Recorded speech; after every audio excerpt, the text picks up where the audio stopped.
And I know the same thing happens in writing. Now, writing is a much more methodical thing, but still that same situation arises. And so when you get that inspiration, like the story you've just told, you're very careful with it. Don't write it down. You try to hold on to it. And I know I collect bits of wisdom from people who've had moments of inspiration.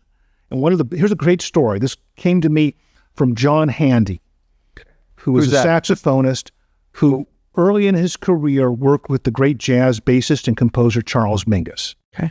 In fact, he was on an album called Mingus and some people will tell you, justifiably, this is one of the 5 or 10 greatest jazz albums of all time. And I remember the first time I saw John Handy, I played that album. He said, that's me, I'm playing that part. You wanted to make sure that I knew that he was playing the parts on this, because it's such an amazing achievement to be one of the great jazz albums of all time. And years later, I had an opportunity to produce a record of his. So I worked as a record producer. And here's a great story he had, where he was playing with Charles Mingus, and he's playing a sax solo one night. And it's just inspired. And the notes are coming. He has no idea where they're coming from, but the audience is just loving it. They're screaming, they're cheering, they're clapping. When he's done, the audience is just blown away. They'd never heard anything like that. And Charles Mingus, his boss, the bassist, calls him over and tells him, John, don't ever do that again. Now, what's going on there? Now, what John Handy said is his immediate reaction was, the boss is jealous of me. I just did something that was so exciting that I became the center of attention, and now he doesn't want me to do that. But he said it only occurred to him later what Charles Mingus really meant. What he really said was, you had a moment of inspiration there where you did something. You were totally in the moment. Don't try to play that exact same thing tomorrow night. Huh.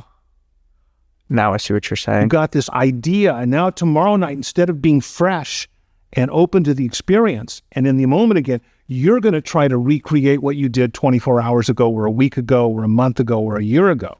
So when he told John Handy, don't do that again, he wasn't saying, I'm jealous of you because you did something great. He says, I want you to do great things again in the future, but the only way you can do that is being open to the immediacy of the experience right there. You know, it is striking. If you talk to film directors, they'll say there was something about the 17th take that was just perfect. It was just perfect. And we did 18, 19, 20. We'll never be able to recreate that. And I feel that with writing. I will show up. I'll have the same cup of coffee. I'll sit in the exact same place. I'll sleep the exact same amount. Everything will be the same. But there's something on some day where something comes out.